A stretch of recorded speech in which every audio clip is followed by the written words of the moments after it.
بسم اللہ الرحمن الرحیم۔ السلام علیکم ناظرین، آج کی ویڈیو بڑی ہی اہم ہونے والی ہے، کیونکہ آج کی ویڈیو میں ہم آپ کو قرآن کی چند ایسی جگہوں کے بارے میں بتائیں گے کہ جن جگہوں کو دیکھ کر، جن آیات کو دیکھ کر اکثر لوگ کافی پریشان ہو جاتے ہیں، وہ کنفیوز ہو جاتے ہیں کہ یہاں پر ان الفاظ کو کیسے پڑھا جائے گا۔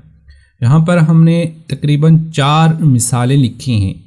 پہلی مثال یہ آیت ہے، اگر اس آپ آیت کو پڑھیں گے وَجَاءَ بِقَلْبٍ مُنِيبٍ، دیکھیں یہاں پر آیت کا نشان ہے، سٹاپ کا نشان ہے، یہاں تک تو بات کلیئر ہے۔ لیکن جو ہی آپ اگلی آیت کو شروع کریں گے، اس آیت کو، تو یہاں پر آپ کو کنفیوز کر دینے والا ایک لفظ ہے، اور وہ لفظ ہے چھوٹا نون۔ اب ہوتا کیا ہے، بعض لوگ یہ سمجھتے ہیں کہ یہ جو نون ہے یہ اس آیت کا پہلا لفظ ہے، یا اس نون سے ہم نے اس آیت کو شروع کر دینا ہے۔ یہاں پر لوگ غلطی کھا جاتے ہیں اور ان کو یہ سمجھ نہیں ہوتی کہ یہ نون کس وجہ سے لکھا جاتا ہے، اس نون کو کب پڑھنا ہے اور کب اس نون کو چھوڑنا ہے۔ اسی طرح دوسری اگر آپ مثال دیکھیں یہ والی آیت، تو یہاں پر بھی ہے یجعل الولدان شیبا، یہاں پر دیکھیں آیت ختم ہوتی ہے، اس کے اوپر کافی سارے سائن ہیں، نشانات ہیں، علامات ہیں، اور پھر جو ہی نیکسٹ آیت شروع ہوتی ہے تو وہاں پر بھی یہ چھوٹا سا نون لکھا ہے الف کے نیچے۔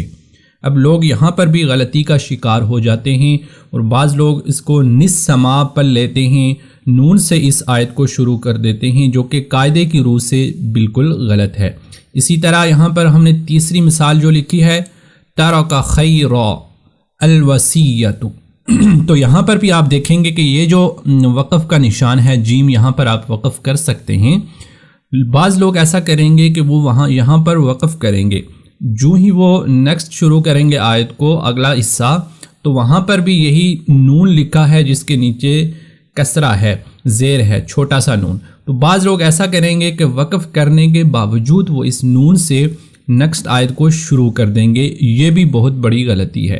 چوتھی مثال ہم نے یہ لکھی ہے سورہ یوسف کی ضلال مبین اقتلوا یوسف، یہاں پر آیت ختم ہوتی ہے۔ اب جو ہی آیت ختم ہوگی، بعض لوگ جب نیکسٹ آیت کو شروع کریں گے تو یہیں اسی نون سے وہ شروع کریں گے، گویا کہ وہ نقتلوا پڑھ لیں گے، یہ بھی قاعدے کی روح سے بہت ہی غلط ہے۔ اب ہم آپ کو سمجھائیں گے کہ یہ جو چھوٹا نون ہے یہ کیوں لکھا جاتا ہے، 1 2 3 4، یہاں پر ہم نے آپ کو قرآن کے مختلف حصوں سے 4 مثالیں جمع کر کے سمجھانے کے لیے لکھی ہیں۔ آج کی جب ویڈیو آپ پوری دیکھ لیں گے تو آپ کو اس چھوٹے نون کا قاعدہ مکمل طور پر سمجھ میں آ جائے گا۔ قرآن میں جہاں کہیں بھی آپ کو یہ چھوٹا نون نظر آئے گا تو آپ سمجھ جائیں گے کہ کب اس کو پڑھنا ہے اور کب اس کو چھوڑنا ہے۔ تو چلیے شروع کرتے ہیں۔ یہ جو چھوٹا نون ہے اس کو کہتے ہیں نون قطنی، اس چھوٹے نون کو کیا کہا جاتا ہے؟ نون قطنی۔ یہ گویا کہ قرآن اس آیت کے یا اس کلمے کے یا اس لفظ کا حصہ نہیں ہوتا، یہ ایک عارضی طور پر لکھا جاتا ہے۔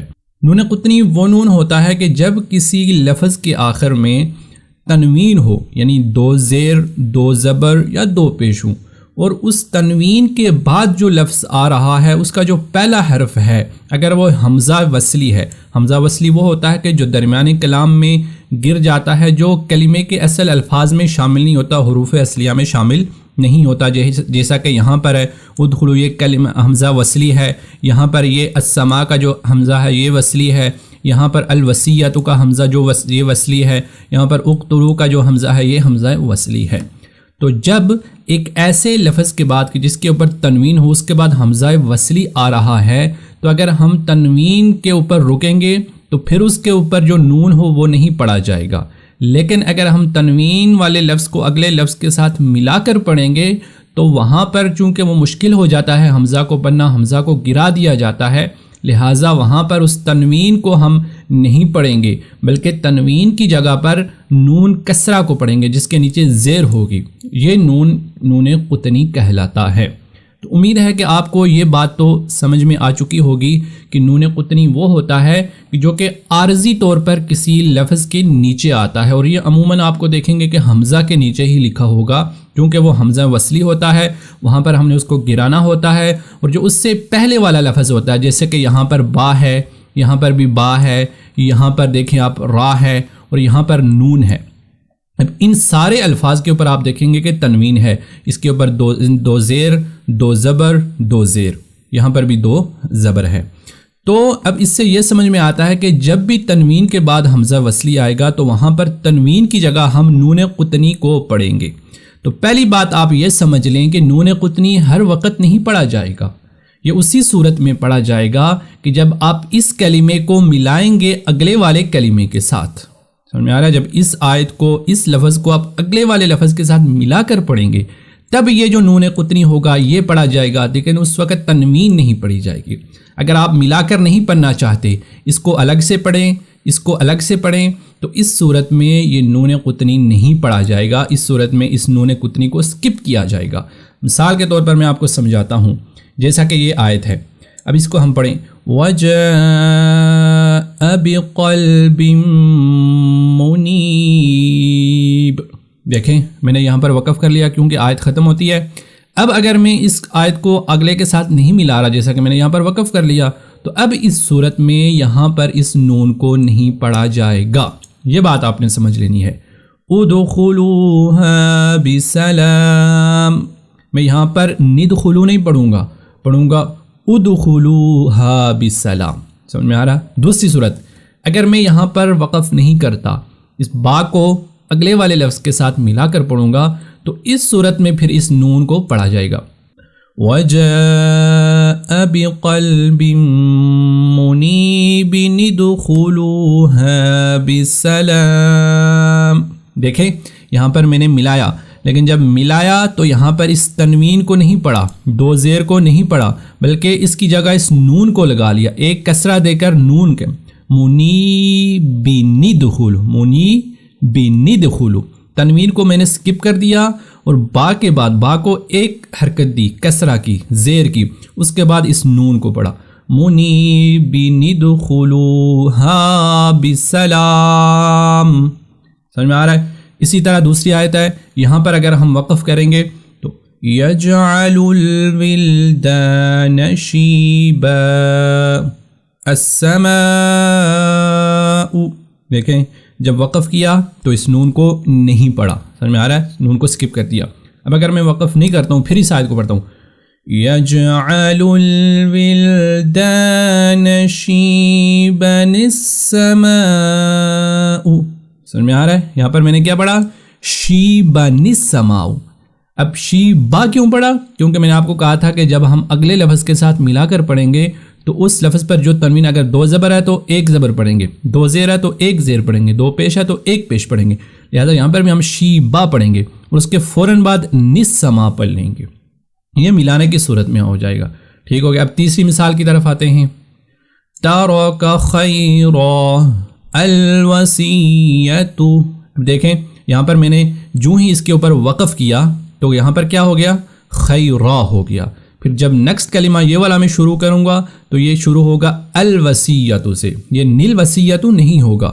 نیل وصیۃ اس وقت پڑھیں گے جب ہم ان دونوں کلموں کو آپس میں ملا کر پڑھیں گے۔